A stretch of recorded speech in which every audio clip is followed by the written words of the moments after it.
Wowee, look at us hitting you with 3 quick fire videos. For keeping a schedule, you know, you don't keep schedules on your watches, do you? Unless you've got a smartwatch, you know. Speaking of smartwatches, Middlesbrough versus Luton at the Riverside. Let's get into it. Let's go through the goals first. It was a 2-1 win in the end, so we'll start off logically with the first goal, which went to Boro. It was, well, I mean, it was a penalty. You know, Sporar tucked it away nicely. Confident finish. But it's all about how the pen was won, to me. I was watching it on the highlight, so we'll just go into that. So Dykesdale has it on the right-hand side, plays a ball forward. Balogun's just dropped off. He's brought his man with him, just lays it off to Jones, who is, as per usual, very high up on the pitch, very wide. And then Balogun just spins, off he goes, driving towards the box, gets it back off Izzy Jones. Little bit of trickery, and down he goes. Yeah, I mean, it was really smart from Balogun just to drop into that half space. Half space, by the way, refers to an area in between the wings and the centre of the pitch.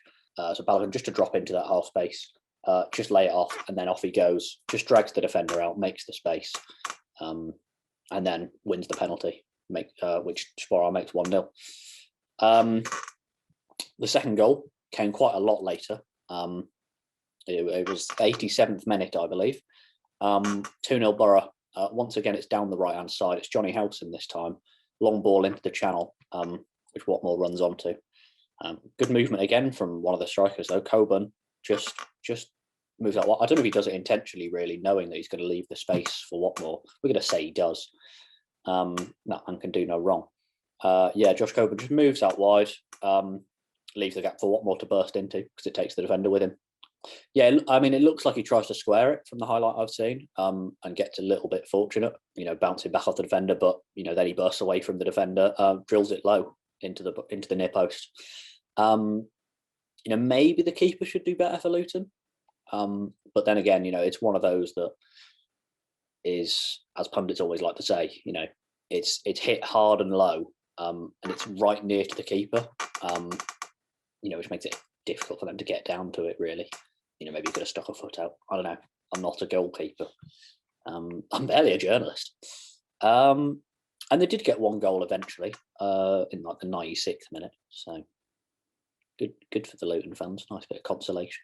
Yeah, it was a long ball forwards. Adebayo pretty much bullied Fry, to be honest. Who we'll get into it later on his average rating. Didn't have a good game. Wonder why? Let me know if you're at the game. Was Dale Fry all right? Did he play okay? Maybe he only plays well against, you know, really good strikers. Lol. Yeah, and then Adebayo squares it to Cornick, rolls it under Joe Lumley really low. I mean, it was a 2-on-1, so I'm not really going to blame Lumley, because if you don't score a 2-on-1, there's something going seriously wrong. You're just a silly person in that, you know, to say it kindly. So yeah, let's kind of break down the game a bit more. Just a few general points first of all. From the highlights, looks like Joe Lumley had a solid game. So why don't we do the old? Oh, it's effectively show my screen. Can't speak either. There we go. Share screen. Bosh. Yeah, Joe Lumley had a pretty solid game. 4 saves, 1 run out, successful. Very low pass up, but, you know, winning 2 of 19 long balls as well. Also, but to be honest, that's kind of how these look most of the time. Made some solid saves, good reactions from what I've seen. Got a yellow for time wasting, which, yeah, we can appreciate that. Yeah, decent game from Lumley from what I saw. And speaking of solid, can we just Anthony Dykesdale's plums after Cameron Jerome just booted him. Just went in high and caught him square in the crotch. So yeah, just like to say the thoughts of everyone here at OurMFC go out to Anthony Dykesdale and his testicles. Yeah, just a moment of silence, please. Okay, that'll do. Looking at the stats, you may see here, let me move my window across so that you'll actually see it moving across. exciting times, isn't it? We're learning new things. We were quite ball dominant. Again, 56% possession there. Only 8 shots to show for it, though. Less than Luton. So, and one big chance to their 4. Now, key difference here. 0 missed to 3. Ha! Lol.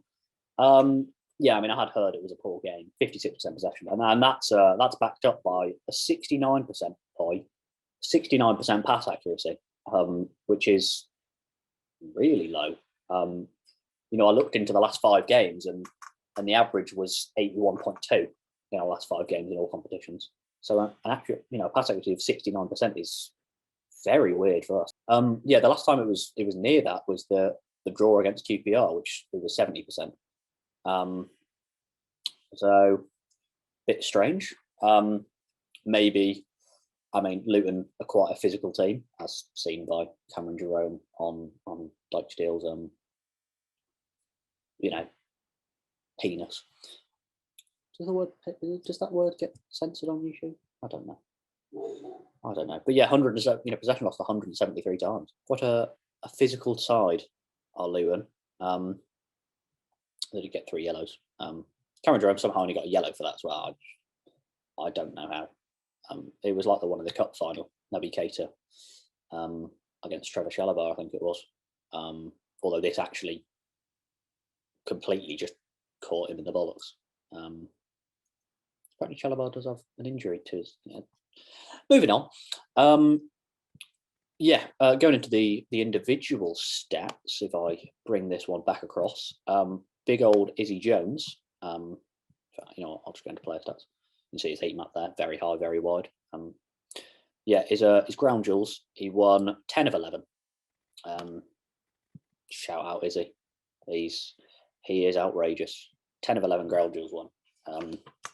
You know, once again, brilliant in one-on-one situations, which we know. Like I'm saying, Izzy Jones winning 10 of 11 ground duels. Brilliant in one-on-one situations, as you can see. Always one-on-one, not always, but, you know, clearly up against Amari Bell a lot of the time. And Amari Bell with 6.4. So, you know, make of that what you will. You can also see there are positions here, quite in the same areas. So, as I say, make of that what you will. A lot of passes, I think. Bloody hell. Attempted 17 passes all game. Only won 5 of 11 ground duels and gave away 2 fouls. So, yeah, shout out Izzy Jones. An outrageous man. More outrageous men. Tav, just another 3 key passes casually. Yeah, I'm glad we've now finally put the Tav's rubbish stuff to bed. I'm glad that's over now. And people who believe that have been exposed for the morons they were. I said were, they've now come to the light. And the last little bit of individual stats I want to look at is Jonathan Howson, obviously fresh off that just otherworldly performance against Spurs, putting in 4 tackles in this game. He was dribbled past twice, but we'll look over that. 4 tackles, which, you know, in a side that dominated possession, 56%, that's impressive. And that is crucial, especially when you look at, you know, where he's stationed in here. You know, there's Howson. We're quite open to a counter attack on these average positions, you can see. And, you know, Howson just there, winning the ball back 4 times, just stopping those counters. It's a really important job that he does. And he does it so well. And he does so much more, as we saw against Spurs. Yes. So now we're on the average positions. Let's just quickly have a chat about that, shall we? So first of all, you can see they looked. Oh, well done. They look to be doing the old elbow tactic there. The classic, you know, elbow, because it's kind of, you get it. I mean, it might have not been intentional. It might just be that Izzy Jones is that good and they forced this win back.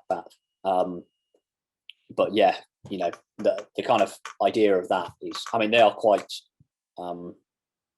dominant on the right hand side. According to the Boro breakdown, I believe it was. I heard that. I haven't watched much Luton this season, I'll be honest with you. And that's also shown in here Amari Bell only attempting 17 passes, and James Bree attempting double that. So clearly trying to work it down that right-hand side a bit more, based off what I'm seeing. All right. Yeah, and also they're probably more happy to give, Neil Taylor the space up there than they are to give Izzy Jones the space. But you don't give Izzy Jones space. Izzy Jones just takes space. And speaking of space, if because football, as you may often hear, largely about controlling space, taking up space, creating space. It's a game about space, basically. And with the way we've set up here, we're doing that. We've got, what tool should we use? Yeah, what should we use today? Let's do a shape. Oh, try. Oh, no, let's not. Let's not go back. Abort mission. Okay. Let's just draw.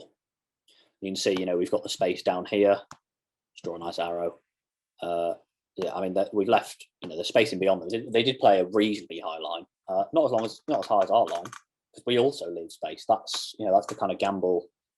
That's the gamble you take. That's what these big teams. That's how the best teams play. If you think of Man City, they play a high line as well.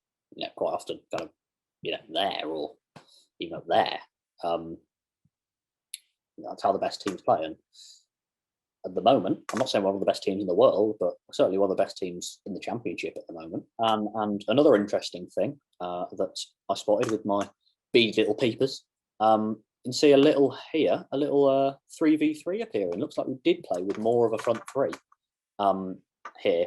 It's something like the one Football Manager, little shadow striker in there, in behind two strikers. Oh, naughty. Late runs. Good on FM. Trust me. Or don't. It's your loss. But yeah, what this does kind of occupies those three Luton centre backs, because they've got runs in beyond them they've got to track, because if they don't, they're leaving space, and that just gives you the opportunity. It gives Neil Taylor especially all this space here. Oh, I've just drawn an arse. Gives Neil Taylor all this space here, just to run into. Which maybe they were happy to do, because he's not the biggest attacking threat. I mean, he's never scored a goal in his club career. Shout out the Boro, controlling space and bending time with our excellent displays at the moment, apart from this one, which wasn't that great. We won. So, smart stuff from Walder and his backroom staff again. And smart stuff from you for watching this video and liking and subscribing too. That's also very smart. Let's stop the screen share, and so you can see me in full Zoom quality for my farewell, because I'm going to go watch the Manchester derby now. Let's watch some rubbish football. Pep Guardiola, who? Loser, that's it. Ta-ra, have a lovely day.